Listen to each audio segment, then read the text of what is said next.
रखता है, उसने अपने लहू के द्वारा हमें पापों से बचाया है, हमें पापों से बचाया है। यस लॉर्ड, हम आपका धन्यवाद करते हैं पिता, क्योंकि आपका लहू हमें सब पापों से शुद्ध और पवित्र करता है। इब्रानी 10:10 कहता है प्रभु कि ईसा मसीह के क्रूस पर बहाए हुए लहू के द्वारा हम परमेश्वर पिता की इच्छा के अनुसार हम पवित्र किए गए। हम धन्यवाद देते हैं प्रभु कि हम आपकी इच्छा के अनुसार पवित्र किए गए हैं, हम मजबूत किए जा रहे हैं, हम दृढ़ किए जा रहे हैं। हम आपका धन्यवाद करते हैं पिता, आपने हमारे हर एक पाप अपराधों को मिटा डाला है अपने क्रूस पर, कलवरी क्रूस पर बहाए लहू के द्वारा। हम धन्यवाद करते हैं प्रभु, आपके लहू बहाए जाने के द्वारा हम धर्मी ठहराए जाते हैं। हम इस बात के लिए हम आपका धन्यवाद करते हैं। पहला पत्रस उसका 2 अध्याय उसका 9वां पद कहता है प्रभु, 9वां पद इस प्रकार कहता है, पर तुम एक चुना हुआ वंश और राज्य, पदधारी याजकों का समाज और पवित्र लोग और परमेश्वर की निज प्रजा हो, इसलिए कि जिसने तुम्हें अंधकार से अपनी अद्भुत ज्योति में बुलाया है उसके गुण प्रकट करो। धन्यवाद प्रभु इस वचन के लिए, पिता हम एक चुना हुआ वंश, राज्य, पदधारी याजकों का समाज और पवित्र लोग और परमेश्वर के हम निज प्रजा हैं। हम इस बात के लिए हम आपकी आराधना करते हैं। आपने हमें चुना और ठहराया पिता कि हम आपके लिए फल लाए पिता, और आपके नाम की महिमा हम कर पाए। हम आपको धन्यवाद करते हैं, हम सराहते हैं और आपके नाम को महिमा देते हैं। आइए प्रियो, उसकी आराधना में और अधिक समय व्यतीत करें। कृपाओं से भरा हुआ यीशु के लहू में छिपा हुआ हूँ। आइए प्रियो, इस बात को हम बोले कि हम परमेश्वर की कृपा से भरे हुए हैं, हम चुने हुए वंश से, हम उसकी निज प्रजा हैं। आइए पिता, इस बात को महसूस करते हुए हम इससे कोरस को हम गाएं।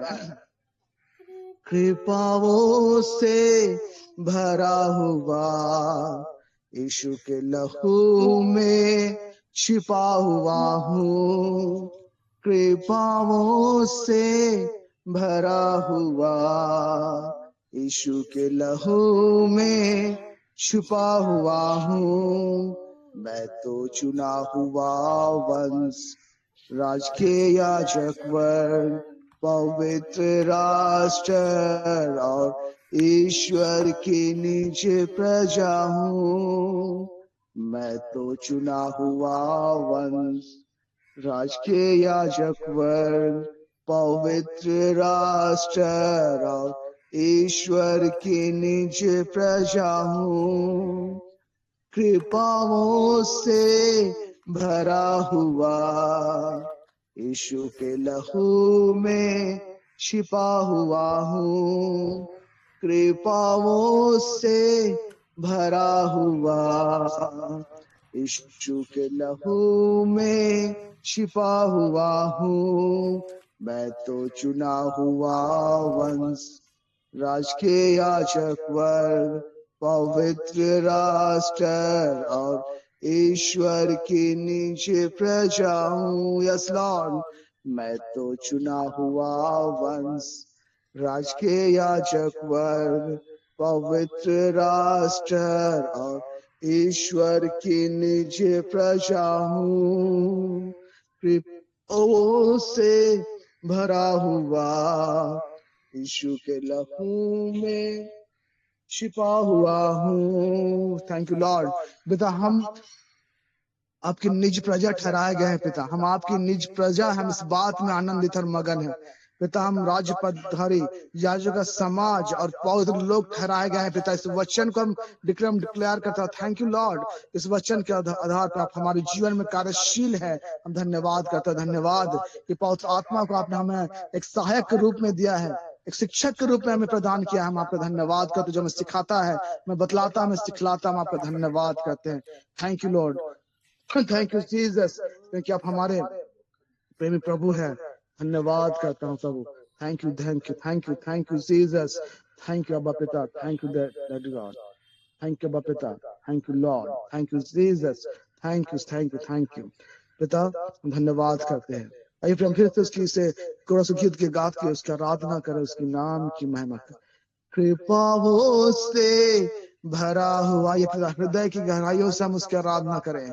कृपाओं से भरा हुआ, यीशु के लहू में छिपा हुआ हूँ। इस बात को कहते हुए, कृपाओं से भरा हुआ, यीशु के लहू में छिपा हुआ हूँ। मैं तो चुना हुआ वंश, राज के याजक वर्ग, पवित्र राष्ट्र और ईश्वर की निज प्रजा हूँ।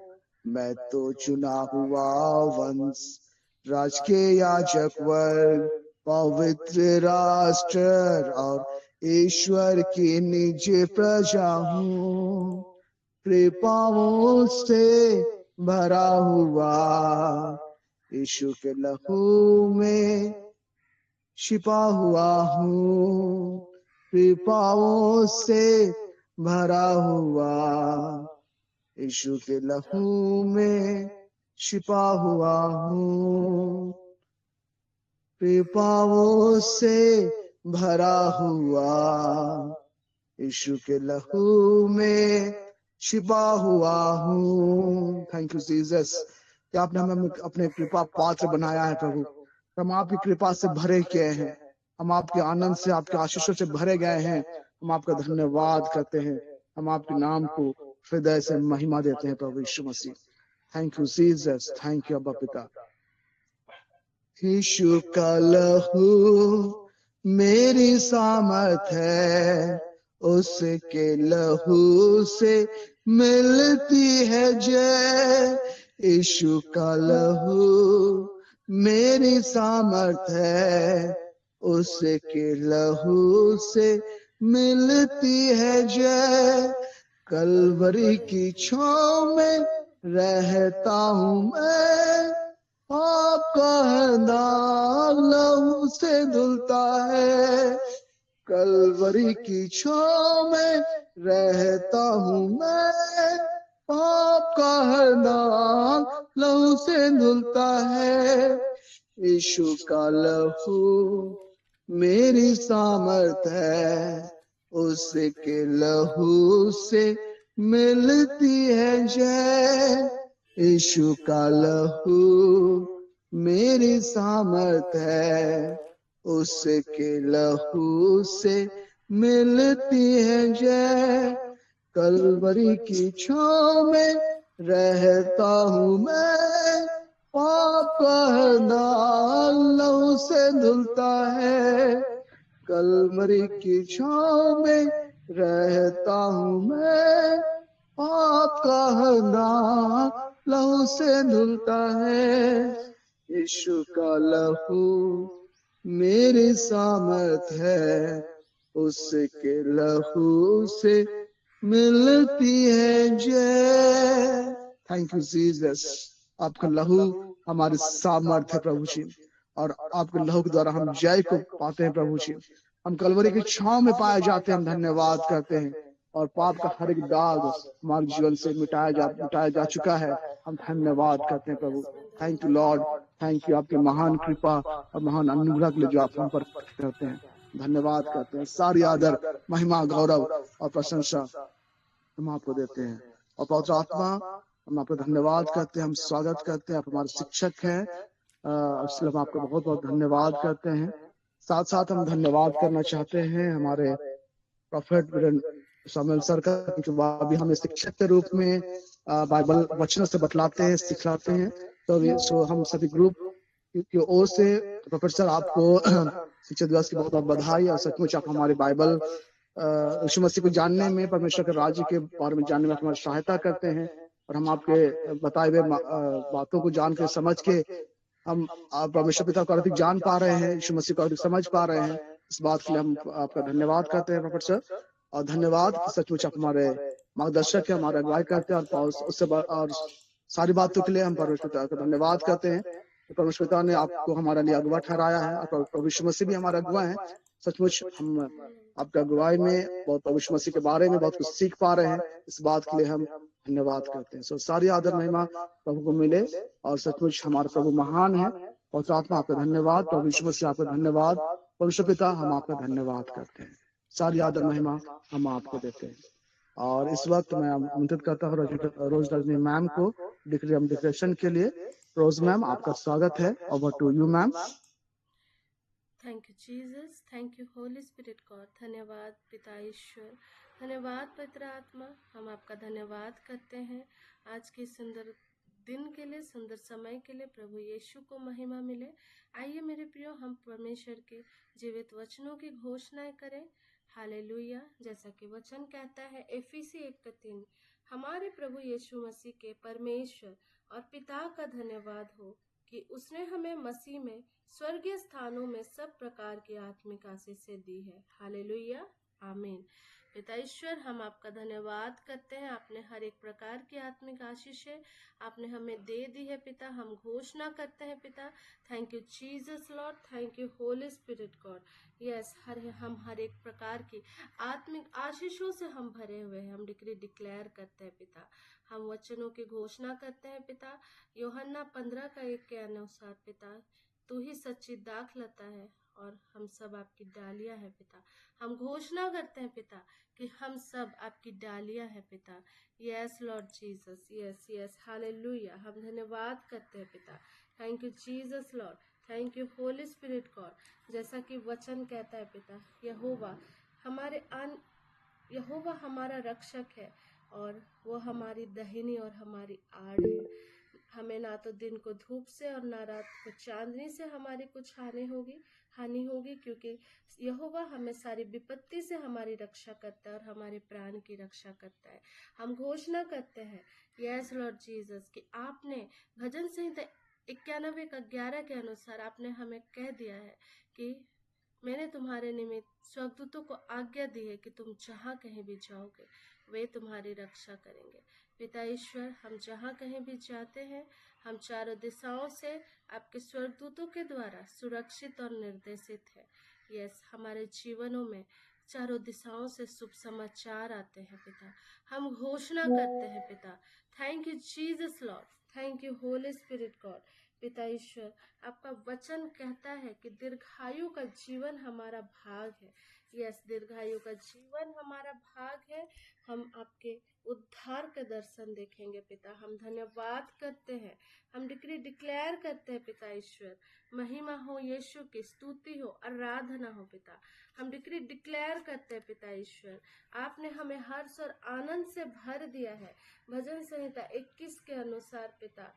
यस लॉर्ड, क्योंकि आपने हमें सदा के लिए आशीषित किया है और आपने हमें हर्ष और आनंद से भर दिया। हर्ष और आनंद हमारे जीवन का भाग है। हम डिक्लेयर करते हैं, thank you Jesus, thank you Holy Spirit God.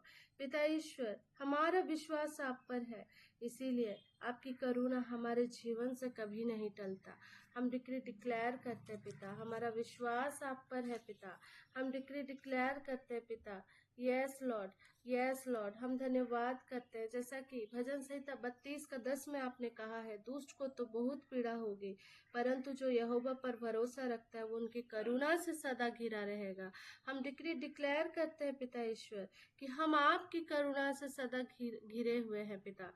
Yes Lord, हम धन्यवाद करते हैं, जैसा कि वचन कहता है पिता ईश्वर। हालेलुया, वचन कहता है पिता ईश्वर नीति वचन में, यस लॉर्ड, आपने कहा है कि मन के आनंद होना मन की अच्छी औषधि है पिता। हम धन्यवाद करते हैं, मन का आनंद अच्छी औषधि है। हम डिक्लेयर करते हैं पिता कि हम आनंदित हैं और हम आनंदित होने के लिए बुलाए गए हैं पिता। हम डिक्लेयर करते हैं पिता, यस लॉर्ड, यस लॉर्ड। हम डिक्लेयर करते हैं पिता, thank you Jesus, thank you Holy Spirit God. आपने हमें पूंछ नहीं सिर ठहराया है और आपने हमें नीचे नहीं ऊपर ठहराया है पिता। यस लॉर्ड जीसस, यस, हम डिक्लेयर करते हैं हम मसीह यीशु के द्वारा हम बुलाए गए हैं। हम इन सब बातों की, इन सब वचनों की घोषणाएं करते हैं पिता। हम सभी कोई आपके करुणा से घिरे हुए हैं। आपकी आशीषें हमारे जीवन में सर्वदा बनी रहती है और हर एक बातों के लिए हम सारा आदर, महिमा, गौरव, प्रशंसा प्रभु यीशु आपको देते हैं। All glory to God, thank you Jesus, thank you Holy Spirit God, hallelujah, आमीन। तो सबको जय यीशु, प्रेज द लॉर्ड। यीशु चाहे, जय मसीह की मेरे प्रियो। तो अब यह समय है गवाहियों का समय। प्रभु की महिमा का समय। किन्हीं के पास कोई गवाही है, टेस्टिमनी है, तो मैं आप सबको आमंत्रित करती हूँ कि आप जरूर से गवाही दें। Over to you.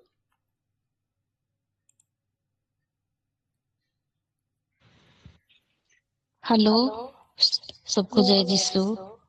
मेरा मेरा मार्गरेट मैं मार्गरेट हूँ। मेरा नाम मार्गरेट है, मार्गरेट लकड़ा का। परसों हम लोग डॉक्टर के पास गए थे, मेरे पति को लेके गए थे।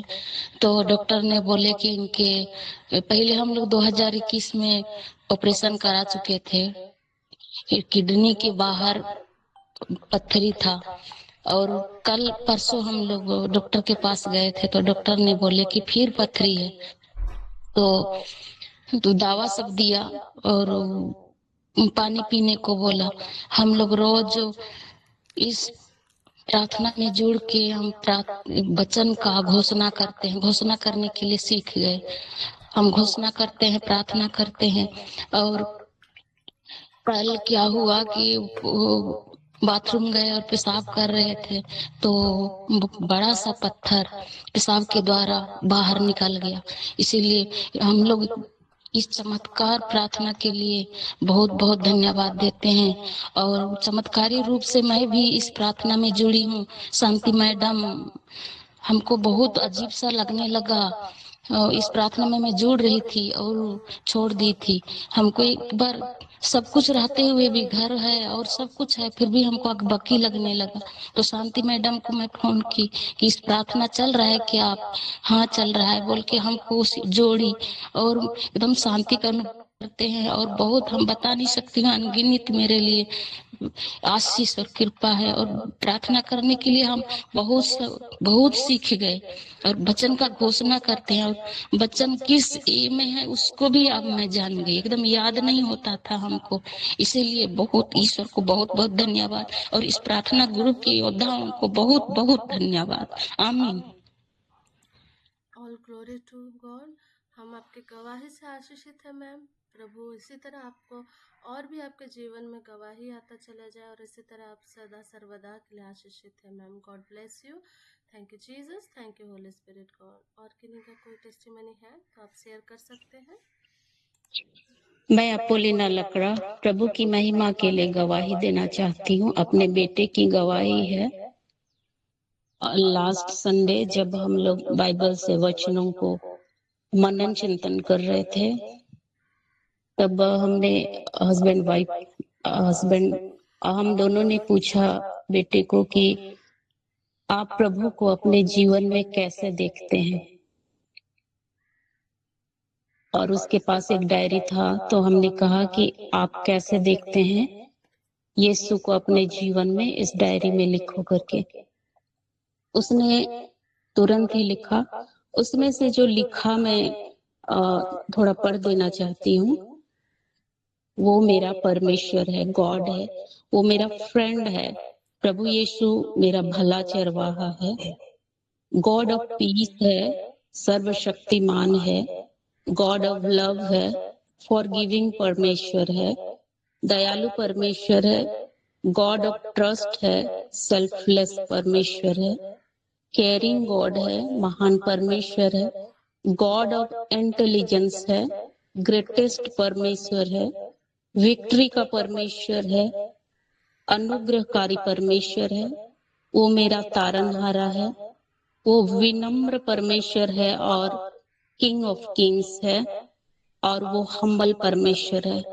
उसने तुरंत ये सब अच्छी तरह से वो प्रभु के बारे लिखा, और वो उनको हॉली स्पिरिट ने ये गाइड किया। इसलिए मैं हॉली स्पिरिट को, प्रभु यीशु को सारी महिमा, आदर और प्रशंसा करती हूँ। मेरी गवाही यही है। Thank you. All glory to God ma'am. परमेश्वर इसी तरह आपको और भी ऊंचा उठाता चला जाए और अपने राज्य के लिए इस्तेमाल करे, और हम आपकी गवाही से हम सब आशीषित हैं। All glory to God. सारी बातों में सारा आदर, महिमा, गौरव, प्रशंसा हम प्रभु यीशु को देते हैं। और आज जिन्होंने गवाही दी पिता परमेश्वर, हम उन सब बातों के लिए धन्यवाद करते हैं। Thank you Jesus, thank you Holy Spirit God. Hallelujah, आमीन। तो अब ये समय है जीवित वचनों का समय। तो मैं प्रभु के दास प्रोफेट वीरेंद्र सामुएल सर को आमंत्रित करती हूँ आगे के वचन के लिए। Over to you prophet. Hallelujah. Thank you, Jesus, Lord. Thank you. Glory, glory, glory, Lord. Thank you, Jesus. Thank you, Jesus. आइए हम अपने मन और दिल को एक बार फिर से प्रभु के जीवित वचनों को सुनने के लिए तैयार करें।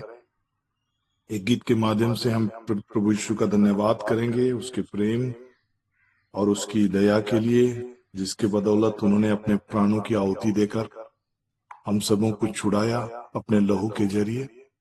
हालेलुया। Thank you Jesus.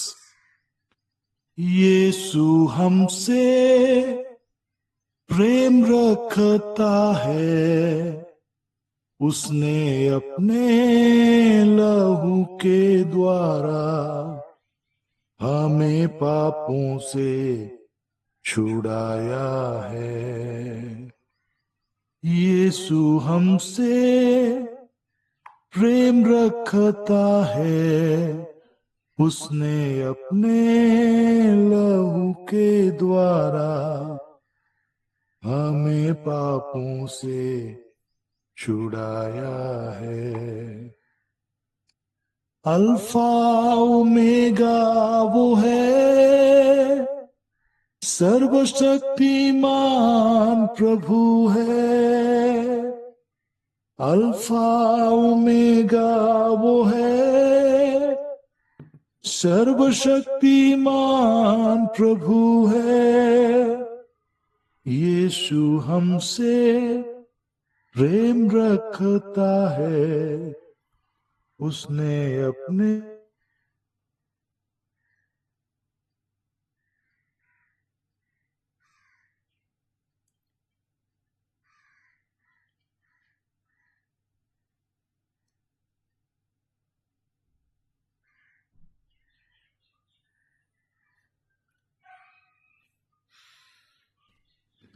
आवाज नहीं आ रही है।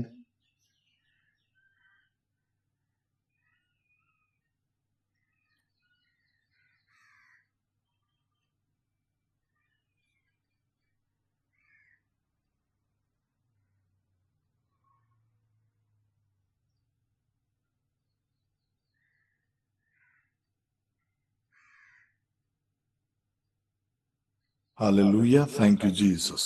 Glory and honor and praise to your name, Lord.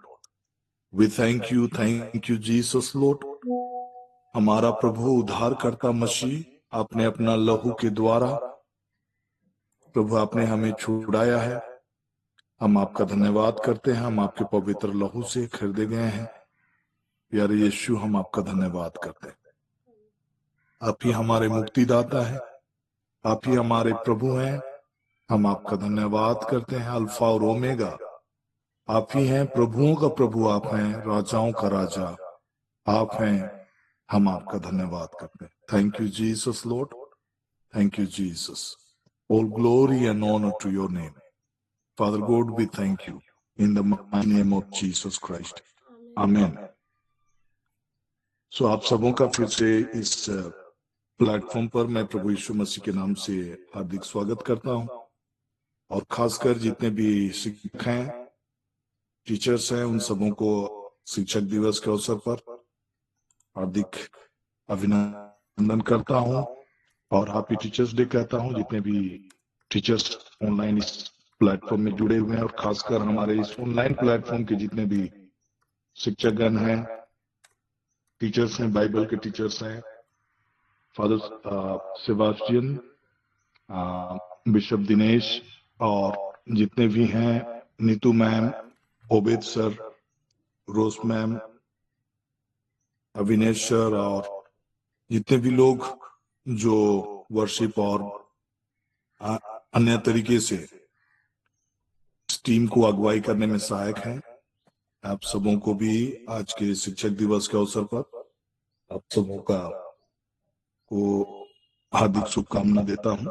और खासकर हमारा जो वास्तविक टीचर है, होली स्पिरिट, पवित्र आत्मा प्रभु का भी हम धन्यवाद करें, और उसी के जरिए बहुत सारी चीजों को हम लोग सीख पाते हैं।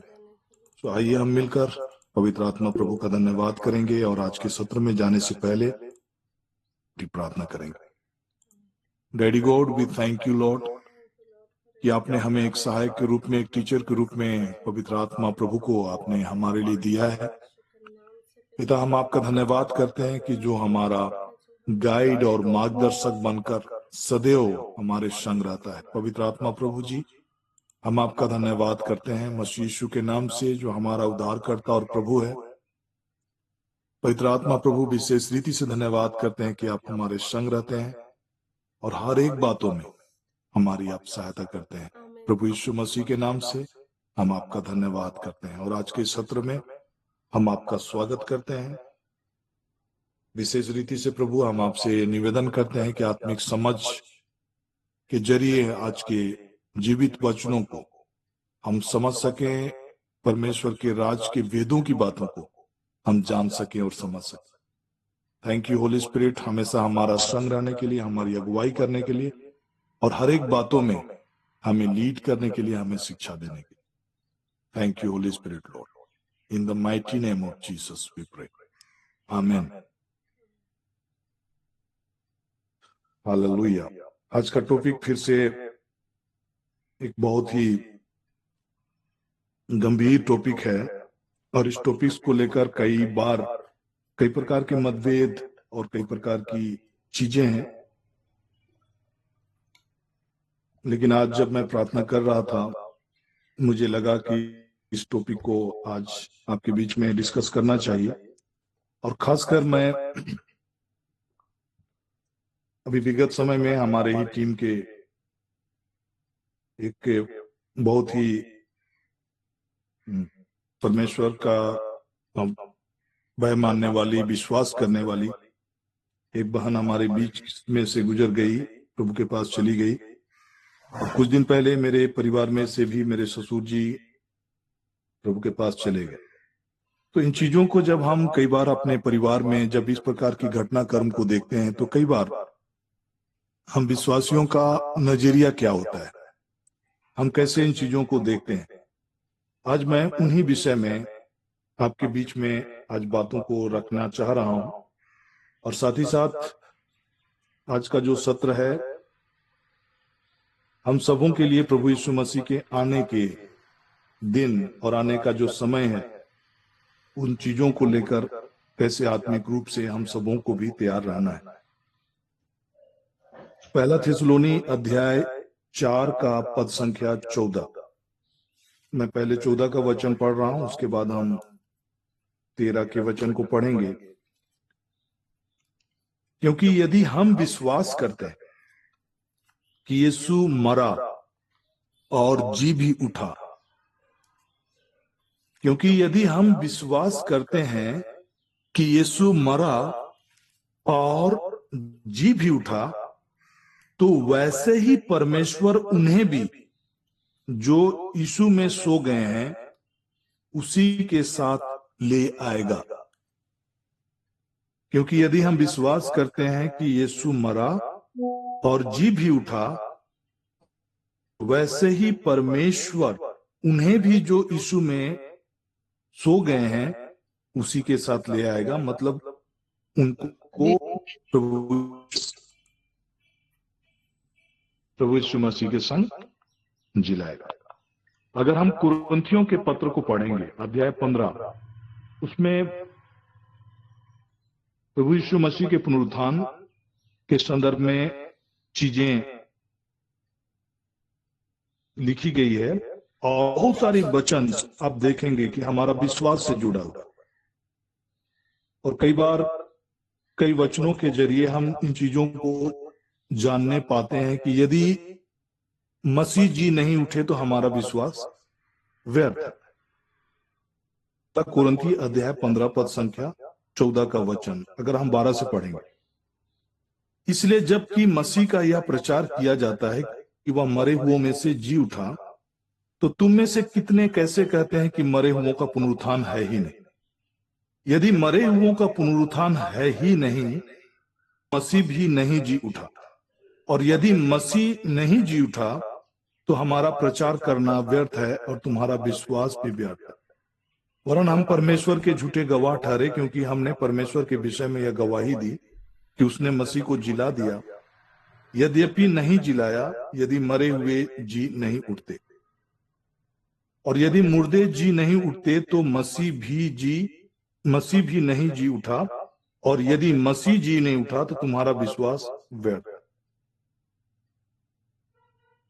तो इस रीति से संत पौलुस वचनों को रखते हैं और इस बात की ओर वो इंडिकेट करते हैं कि हम जो मसीह यीशु में विश्वास करते हैं, हम सभी कोई जैसा प्रभु यीशु मसीह जी उठा है, जैसा परमेश्वर ने प्रभु यीशु मसीह को पुनर्जीवित किया, मुर्दों में से जिलाया, वैसा ही हम भी प्रभु यीशु मसीह के संग जिलाए जाएंगे। प्रभु यीशु मसीह की तरह ही परमेश्वर हमें जिलाएगा और सबों की बारी आएगी। मतलब हम बारी बारी से, उसके लिए ऑलरेडी बाइबल में निर्धारित किया गया है कि कब और कैसे हम पुनर्जीवित किए जाएंगे, ये ऑलरेडी बाइबल में डिस्क्राइब्ड है। और बाइबल में इन बातों का भी जिक्र किया गया है कि सबका बारी आएगा। तो अगर हम देखेंगे, आप मेरे साथ,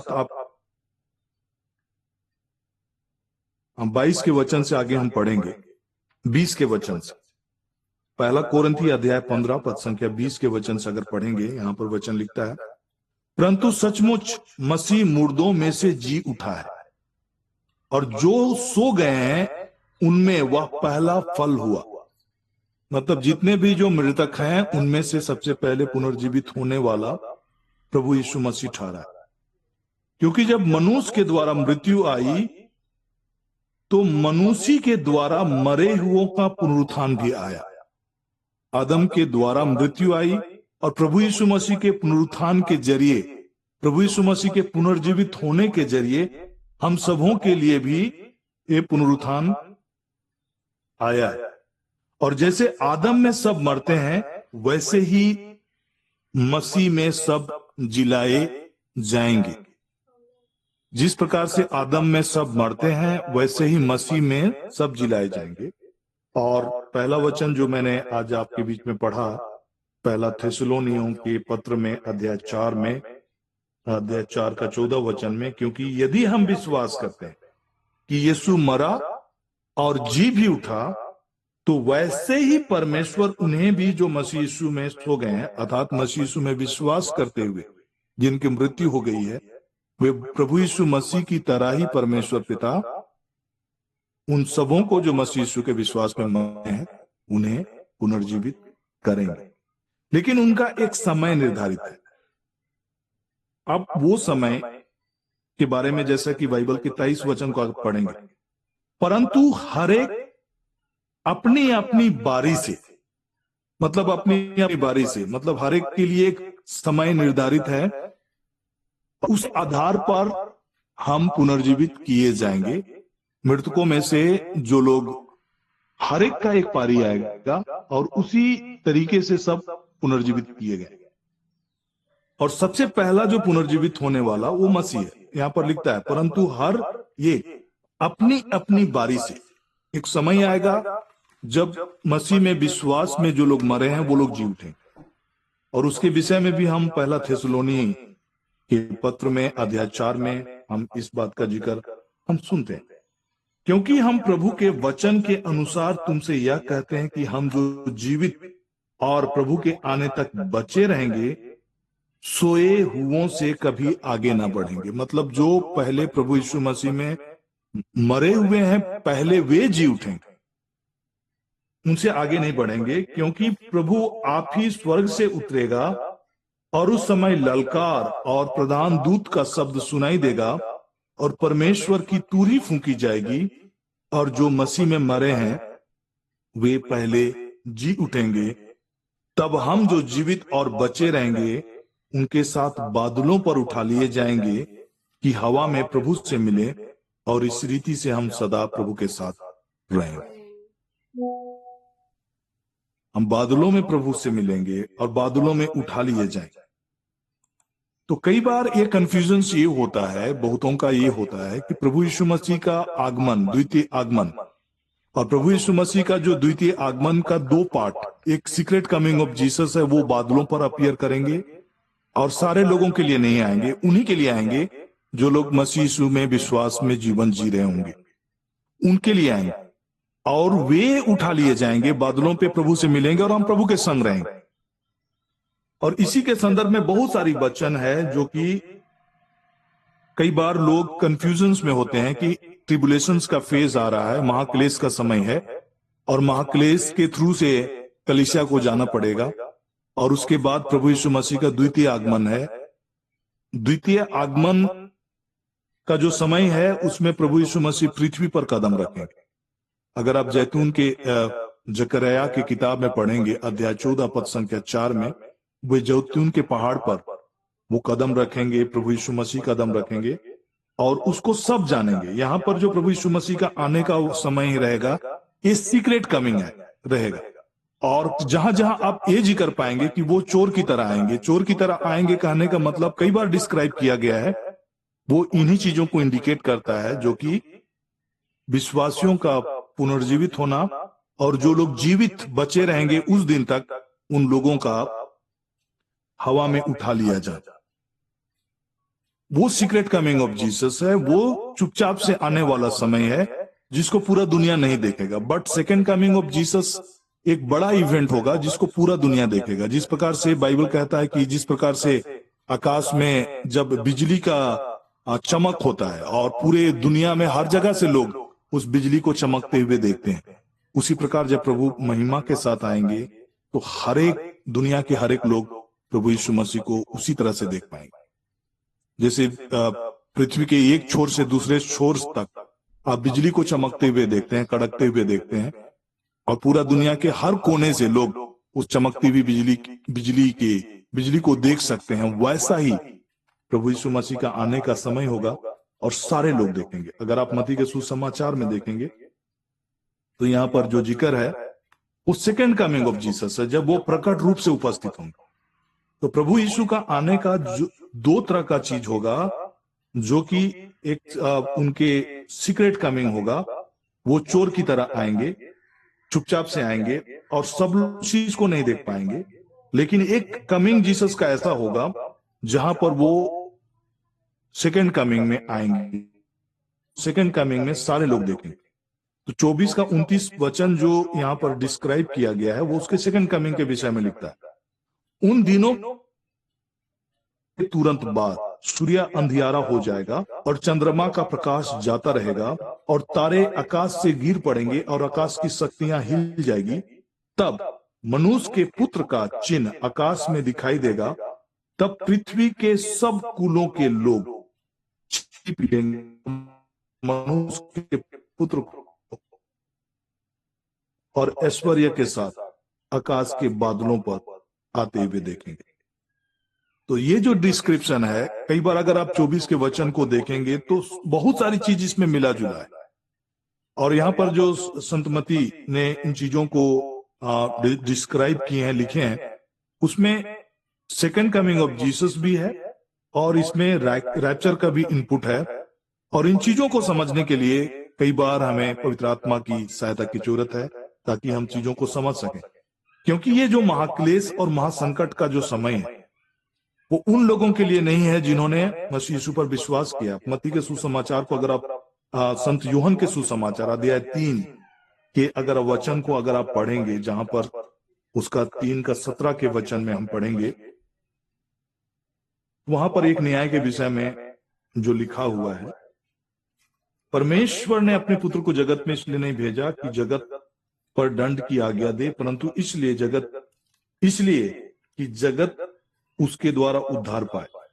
जो उस पर विश्वास करता है उस पर दंड की आज्ञा नहीं होती, परंतु जो उस पर विश्वास नहीं करता वह दोषी ठहराया जा चुका है, इसलिए कि उसने परमेश्वर के इकलौते पुत्र के नाम पर विश्वास नहीं किया। और दंड की आज्ञा का कारण यह है कि ज्योति जगत में आई और मनुष्यों ने अंधकार को ज्योति से अधिक प्रिय जाना, क्योंकि उसके काम बुरे थे। यहाँ पर ज्योति और अंधकार के विषय में चर्चा होती है। वैसे ही अगर आप पहला थिस्सलुनी अध्याय 5 के अध्याय में अगर आप पढ़ेंगे तो वहां पर भी प्रभु यीशु मसीह के सीक्रेट कमिंग के बारे में ही बातें लिखी गई है, और उसमें उस दंड का भी जिक्र है जो हम ऑलरेडी, परमेश्वर का जो प्रकोप है उसका विषय में भी जिक्र है। लेकिन हमें अलग कैटेगराइज किया गया है कि हम ज्योति के लोग हैं, हम अंधकार के नहीं, क्योंकि तुम सब ज्योति की संतान हो और दिन की संतान हो। हम ना रात के हैं ना अंधकार के हैं। पहला थिस्सलुनी अध्याय 5 पद संख्या 5। क्योंकि तुम सब ज्योति की संतान और दिन की संतान हो, हम ना रात के हैं ना अंधकार के, इसलिए हम दूसरों के समान सोते ना रहें पर जागते और सावधान रहें।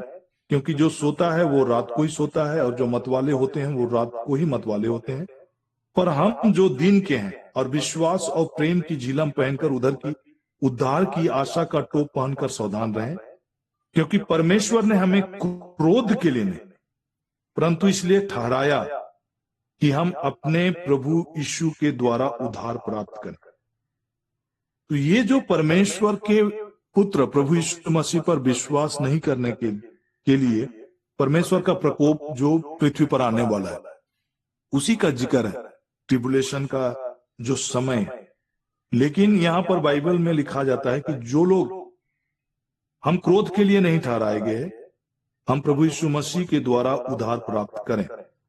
और इसीलिए जब हम प्रभु यीशु मसीह के, अगर इसके शुरुआती चैप्टर को पढ़ेंगे, पहला थिस्सलुनियंस अध्याय 1 उसके 10 वचन को पढ़ेंगे, तो अगर हम प्रभु यीशु मसीह के आने का समय का वाट जोते हैं और उसके आने के लिए हम अपने आप को तैयार रहते हैं, तो कैसे परमेश्वर आने वाले प्रकोप से हमें बचाने का जो वादा किया है वो यहां पर हम उसका जिक्र पाते हैं। और उसके पुत्र के स्वर्ग पर से आने की बाट जोते रहो, जिसे उसने मरे हुओं में से जिलाया, अर्थात यीशु की, जो हमें आने वाले प्रकोप से बचाता है। जो आने वाला जो प्रकोप है, उस प्रकोप के लिए हम लोग ठहराए हुए नहीं। वो प्रकोप हमारे लिए नहीं है, हम क्रोध के लिए नहीं, बल्कि मसीह यीशु के द्वारा उद्धार प्राप्त करने के लिए है। और यहां पर भी वचन में हम सुन रहे हैं कि आने वाले जो प्रकोप है उसे परमेश्वर हमें बचा के रखेगा। तो ये कलीसिया के संदर्भ में है, जो लोग मसीह यीशु के देह के अंग हैं, अर्थात मसीह यीशु में विश्वास करते हुए अपने जीवन को जी रहे हैं। और अगर आप पूरे डिस्क्रिप्शंस को देखेंगे, यहां पर बहुत सारे जो बातें या जिस घटनाक्रम का जो जिक्र है वो डायरेक्टली इजराइल के लोगों को संबोधित किया जा रहा है। और आज भी इजराइल का एक बड़ा भाग है जो प्रभु यीशु मसीह को ग्रहण नहीं किया है, उद्धारकर्ता के रूप में प्रभु यीशु मसीह को स्वीकार नहीं करता है। और ये सारी चीजें अगर आप बाइबल के वचनों को देखेंगे जो महा संकट से रिलेटेड है या क्लेश से रिलेटेड है, तो उसमें जो भी शब्दों का इस्तेमाल किया गया है, जैसे यहूदिया वो यरूशलेम से कनेक्ट होता है, अंजीर के पेड़ का दृष्टांत ये इजराइल इंडिकेट करता है। तो ये सारा घटनाक्रम के संदर्भ में जो बातें कही जा रही है वो इजराइल को संबोधित किया जा रहा है। और ट्रिब्यूलेशन को जो फेस करेंगे, महाक्लेश को फेस करेंगे, वही लोग फेस करेंगे जो प्रभु यीशु मसीह में विश्वास करते हुए अपने जीवन को नहीं जी रहे। और इसी चैप्टर में आप इंडिकेशंस को पाएंगे कि कैसे नूह के दिनों के समय में प्रभु यीशु परमेश्वर के पुत्र के आने का दिन होगा। तो जो प्रभु यीशु मसीह का जो आने का समय है वो दो तरीका से, एक सीक्रेट कमिंग है और एक प्रकट रूप से आएंगे, एक गुप्त रूप से आएंगे, एक प्रकट रूप से आएंगे। और ये जो सीक्रेट कमिंग ऑफ जीसस है, अपने लोगों को बचाने के लिए आएंगे, अपने लोगों को छुड़ाने के लिए आएंगे, अपने लोगों को प्रकोप से बचाने के लिए प्रभु यीशु मसीह प्रकट होंगे। और वो बादलों पर प्रकट होंगे, वो पृथ्वी पर कदम नहीं रखेंगे।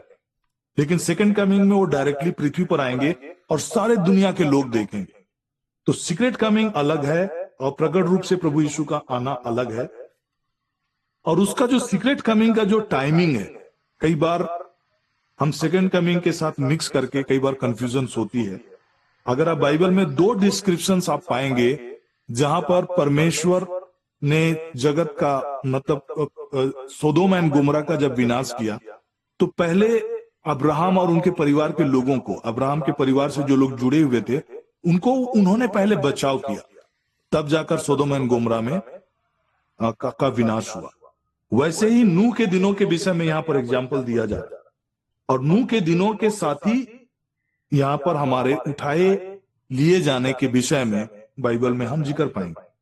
जैसा नूह के दिनों में वैसा ही मनुष्य के पुत्र का आना होगा, क्योंकि जैसे जल प्रलय से पहले के दिनों में जिस दिन तक नूह जहाज पर ना चढ़ा उस दिन तक लोग खाते पीते और उनमें विवाह होते थे, और जब तक जल प्रलय आकर उन सबको बहा ना ले गया तब तक उनको कुछ भी मालूम ना पड़ा। वैसे ही मनुष्य के पुत्र का भी आना होगा। उस समय दो जन खेत में होंगे, एक ले लिया जाएगा, दूसरा छोड़ दिया जाएगा। दिस इज, ये जो उठा लिया जाना, ये प्रभु यीशु मसीह का बादलों पर सीक्रेट रूप से आना और अपने लोगों को बचाना। जैसे कि नूह के दिनों में जो चीज हुई थी, जहाज में जब वे सुरक्षित जहाज में घुस गए, नूह के परिवार और जितने लोगों को परमेश्वर ने उस समय बचाने के लिए तय किया था, वे जब तक जहाज में नहीं घुस गए और जहाज का दरवाजा बंद नहीं होगा तब तक जल प्रलय नहीं हुआ। वैसे ही जो ट्रिब्युलेशन का जो फेज है, परमेश्वर के लोग जब तक बचाए नहीं जाएंगे उस प्रकोप से, जब तक वो लोग उठा लिए नहीं जाएंगे तब तक इस संसार पर ट्रिब्युलेशन नहीं आएगा। मतलब ये बचाए जाना का काम जो है और विश्वासियों का उठाए जाने का जो काम है, ये पहले घटना होगा, उसके बाद ही ट्रिब्युलेशन का फेज होगा। उस दिन दो जन खेत में होंगे, एक उठा लिया जाएगा और दूसरा छोड़ दिया जाएगा। दो स्त्रियां चक्की पीसती रहेंगी, एक उठा ली जाएंगी, दूसरा छोड़ दी जाएंगी। इसलिए जागते रहो, क्योंकि नहीं जानते कि तुम्हारा प्रभु किस दिन आएगा। परंतु ये जान लो कि यदि स्वर्ग का स्वामी जानता कि चोर किस पार आएगा तो वो जागता रहता और अपने घर में सेंध लगने ना देता।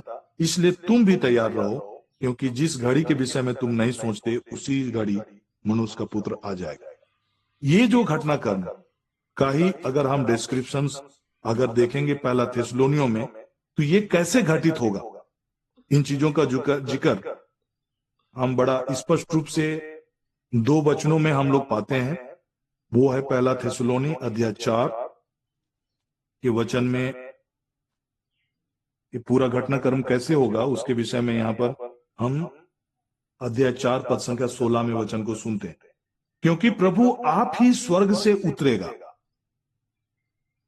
और स्वर्ग से वो उतरेंगे लेकिन वो बादलों पर उतरेंगे। उस समय ललकार और प्रधान दूत का शब्द सुनाई देगा और परमेश्वर की तुरही फूंकी जाएगी। जो मसीह में मरे हैं वे पहले जी उठेंगे, तब हम जो जीवित और बचे रहेंगे उनके साथ बादलों पर उठा लिए जाएंगे कि हवा में प्रभु से मिले। हमारी जो मुलाकात प्रभु से होने वाली है वो धरती पर नहीं होने वाली, ये आकाश में होने वाली है, हवा में होने वाली है। और इस रीति से हम सदा प्रभु के साथ रहेंगे। ये पहला डिस्क्रिप्शन है। और दूसरा अगर आप देखना चाहेंगे तो पहला कोरिन्थी अध्याय 15 का अगर आप 50 वचन को पढ़ेंगे, 50 और 51 और 52, उसमें कैसे हमारा ये मरणहार शरीर ये बदल जाएगा।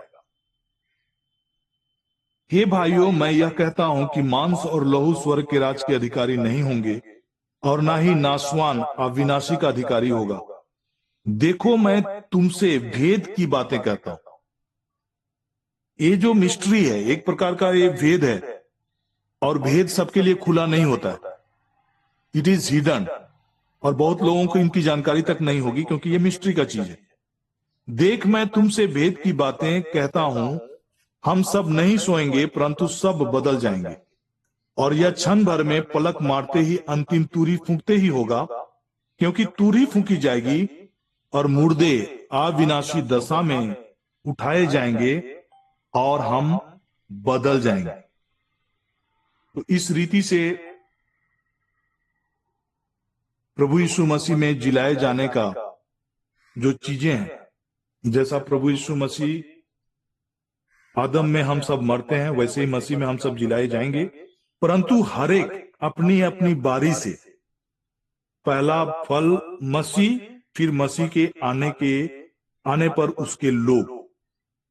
इस प्रकार से बचाए जाने का जो एक समय निर्धारित है, और वो पहला जो समय निर्धारित है वो अपने कलीसिया को बचाने के लिए प्रभु यीशु मसीह आएंगे, उस प्रकोप से बचाने के लिए जो परमेश्वर के वचन को धीरता के साथ, संयम के साथ धरे हुए हैं और उसके वचनों को यकीन करते हुए जो लोग अपने जीवन को जीते हैं, उन्हें जो पृथ्वी में जो परीक्षा का जो समय है उनसे बचाने के लिए प्रभु यीशु मसीह आएंगे। और जो लोग मसीह विश्वास में उसी दिन, जो मसीह विश्वास में अपना जीवन जीते हुए जो लोग मर चुके हैं, वे लोग उसी दिन जीवित होंगे। तो प्रकाशित वाक्य अध्याय 3 पद संख्या 10 के वचन, तूने मेरे धीरज के वचन को थामा है, इसलिए मैं भी तुझे परीक्षा के उस समय बचा रखूंगा जो पृथ्वी पर रहने वालों के परखने के लिए सारे संसार पर आने वाला है। मैं भी उस वक्त तुम्हें बचाए के रखूंगा, उस परीक्षा के समय बचा के रखूंगा जो पृथ्वी पर रहने वालों के परखने के लिए सारे संसार पर आने वाला है। अब हमारे लिए ये बहुत ही इंपॉर्टेंट समय है, और जब प्रभु यीशु मसीह के आने के समय का बहुत सारे चिन्ह हम लोगों को आज दिखाई पड़ रहा है। आप अगर रिसेंटली एक न्यूज आया जहां पर गलील, सी ऑफ गैलीली, वो लाल रंग में वो कन्वर्ट होता चला जा रहा है, और इस प्रकार से अगस्त 2025 में एक साइन सी ऑफ गैलीली में दिखाई दिया। और दूसरा चीज, जो जैतून पहाड़ में जो दरार पड़ रहा है, उसके विषय में ये बातें न्यूज चैनल्स में अभी आ रहे हैं। तो बहुत सारे ऐसा घटनाक्रम जो प्रभु यीशु मसीह के आने के पूर्व जो भी चीजें घटित होंगी, उन सारे चीजों का चिन्ह और साइन के रूप में प्रकृति में मतलब बहुत सारी चीजें दिखाई पड़ रही है। तो अब हमारे लिए सचेत हो जाने का और सतर्क हो जाने का समय है, और प्रार्थना करने का समय है। और हमारे लिए सबसे बड़ी खुशखबरी ये है कि हमें पवित्र आत्मा हम सबों को दिया गया। तो अगर जब आप पवित्र आत्मा के साथ अपना जीवन को समर्पित होकर पवित्र आत्मा की अगुवाई में अपने जीवन को लीड करना प्रारंभ करेंगे, तो आपको डरने की जरूरत नहीं है, आपको घबराने की जरूरत नहीं है, क्योंकि यही पवित्र आत्मा हमारे लिए उस छुटकारे के दिन के लिए वो गारंटी के रूप में दिया गया। अगर आप पवित्र आत्मा के संग चल रहे हैं, पवित्र आत्मा की मौजूदगी आपके जीवन में है, तो आपको और हमें डरने की जरूरत नहीं है। बाइबल के वचनों को एफेसी 4:30 के वचन में अगर आप पढ़ेंगे तो ऐसा लिखता है, परमेश्वर की पवित्र आत्मा को शोकित मत करो, जिससे तुम पर छुटकारे के दिन के लिए छाप दी गई। तो पवित्र आत्मा की मौजूदगी इस बात को निर्धारित करता है कि आपके जीवन में वो गारंटी है, वो छुटकारा का छाप है। छुटकारे के दिन के लिए, उद्धार के दिन के लिए, बचाए जाने के दिन के लिए वही छाप है, पवित्र आत्मा का मौजूदगी जो आपके और मेरे जीवन में दिया गया। प्रभु यीशु मसीह में विश्वास करने के जरिए होली स्पिरिट हम सबों को दिया गया। तो उस होली स्पिरिट की अगुवाई में हम अपना जीवन को जीना शुरू करें। कई ऐसी बातें होंगी जहां पर आपको डर, भय या किसी प्रकार का संशय हो, आप तुरंत होली स्पिरिट की सहायता मांगे, होली स्पिरिट से बातें करें। वो आपका सहायक और वो आपका सहारा है, और उसी की अगुवाई में अपना जीवन को जीना शुरू करें। अगर आप प्रार्थना नहीं कर पाते हैं, होली स्पिरिट से आप अगुवाई मांगे। बाइबल नहीं पढ़ पाते हैं, होली स्पिरिट से आप बातें करना शुरू करें।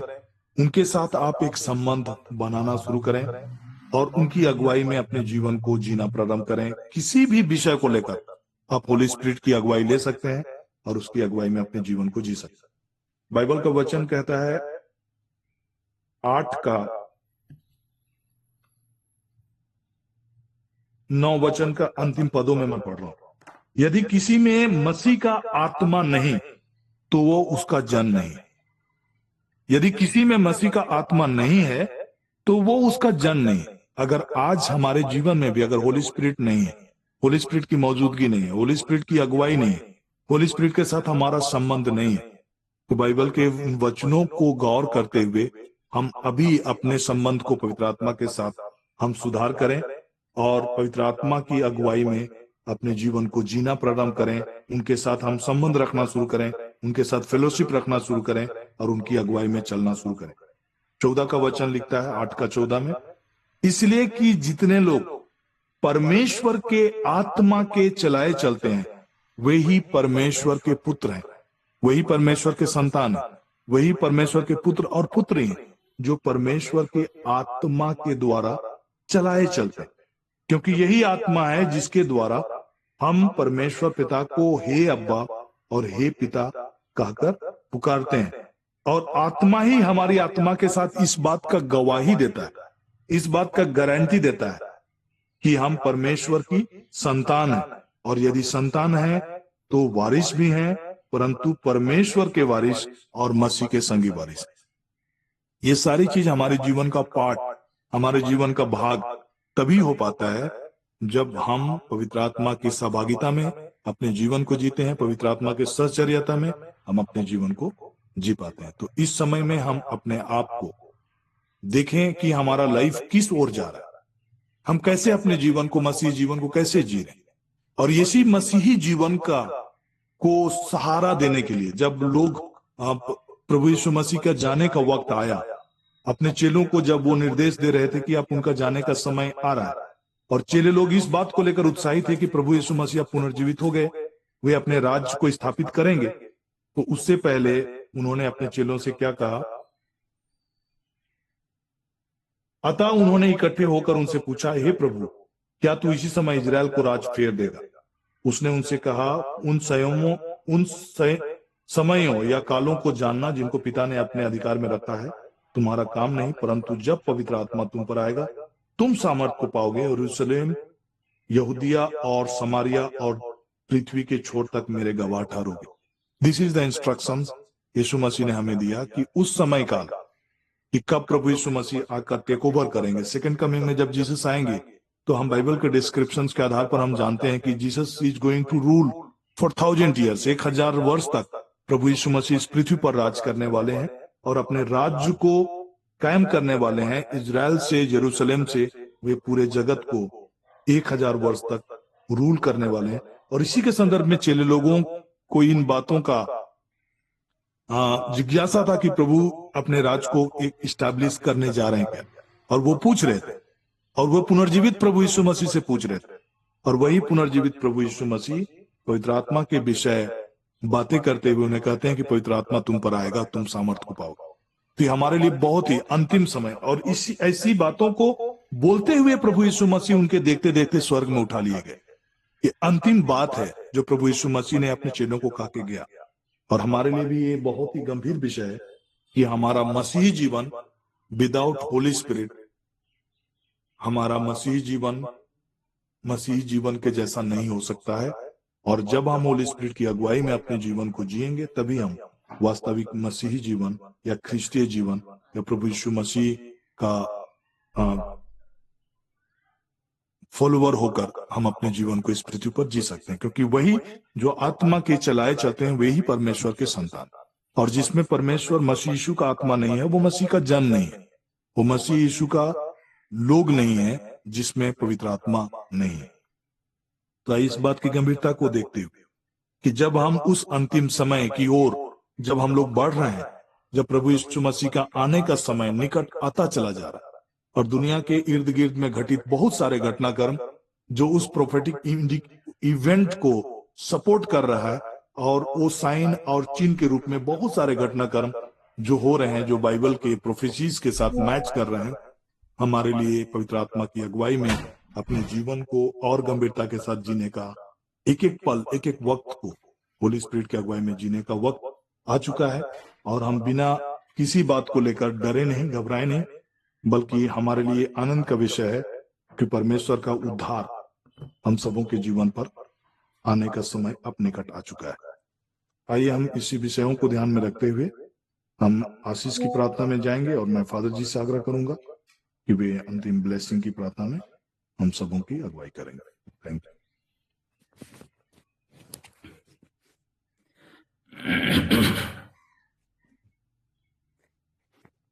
बड़ी आदर के साथ में, महिमा के साथ में हम प्रभु को धन्यवाद कहते हैं। सचमुच पिता अब्बा परमेश्वर, तूने हमें हमारे जीवन के एक एक पल को संभाला है। यह जीवन आपका दिया हुआ सुंदर वरदान है। चाहे हम कुछ भी करें परमेश्वर की महिमा के लिए करें। चाहे हम जीते रहें, चाहे हम मर जाएं, चाहे हम खाते या पीते, सब कुछ परमेश्वर की महिमा के लिए करें। प्रभु ने हमें इन बातों को इसलिए कहते हैं। संत मार्कुस के सुसमाचार अध्याय 1:15 में, समय पूरा हो चुका है, ईश्वर का राज्य निकट आ गया है, पश्चाताप करो और सुसमाचार में विश्वास करो।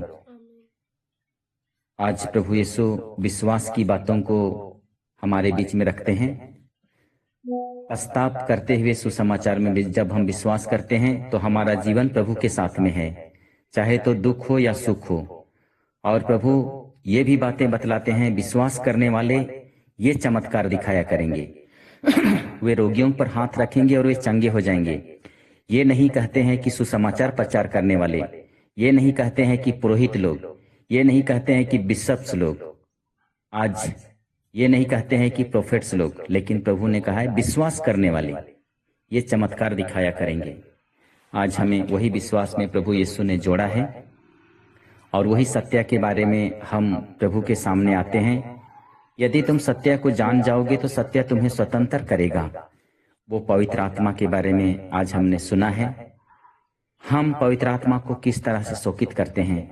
ये जीवन परमेश्वर की महिमा के लिए है, लेकिन बहुत बार हम अपने क्रोध के कारण, ईर्ष्या के कारण, जलन के कारण, मनुष्य की जो कमजोरी है उसमें हम झुक जाते हैं, बह जाते हैं। आज हम विशेष रूप से प्रार्थना करें।